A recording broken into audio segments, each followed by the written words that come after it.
నమస్కారం, రుద్ర న్యూస్కు స్వాగతం. కరీంనగర్ జిల్లా చిగురుమామిడి మండలంలో గత 3 రోజులుగా ఎడతెరిపి లేకుండా కురుస్తున్న వర్షాలకు ప్రజలు పశుపక్షాదులు ఉక్కిరి బిక్కిరవుతున్నాయి.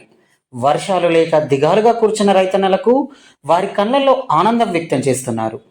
కూలుతున్న శిథిలావస్థలో ఉన్న ఇళ్లలో నివసిస్తున్న వాళ్ళు భయాందోళనలో ఉన్నారు. కొన్ని చోట్ల ఇండ్లు కూడా కూలిపోయాయి. బాధితులు ఆవేదనలో భయాందోళనలో ఉన్నారు. ఎందుకంటే గత సంవత్సరం కురిసిన వర్షాలకు కూలిన ఇండ్లకే ఇంతవరకు నష్టపరిహారం రాలేదని వారు ఆవేదన వ్యక్తం చేశారు. ఇకనైనా ఉన్నతాధికారులు, ప్రజాప్రతినిధులు స్పందించి నష్టపరిహారం చెల్లించి ఇందిరమ్మ ఇండ్లు మంజూరు చేయాలని బాధితులు విజ్ఞప్తి చేస్తున్నారు. 3 రోజుల నుండి ఎడతెరిపి లేకుండా కురుస్తున్న వర్షాలకు రేకొండ తొక్కుడు బండల వాగు ఉధృతంగా ప్రవహిస్తుంది. రేకొండ రైతులు బావుల వద్దకి వెళ్లాలంటే ఇబ్బందిగా ఉందని ఆవేదన వ్యక్తం చేస్తున్నారు. పరుపు బండ మీద నీరు ప్రవహించడంతో బండ పాకురు పట్టి జారిపడి గాయాల పాలవుతున్నామని వారు బోరున విలపించారు.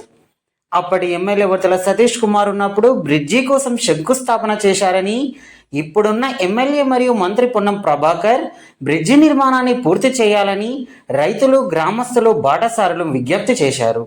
ఇందిరమ్మ ఎల్లమ్మ వాగు ఉధృతంగా ప్రవహించడంతో ఒగలాపూర్, కోహెడ, ఇందుర్తి గ్రామాలకు రాకపోకలు నిలిచిపోయాయి.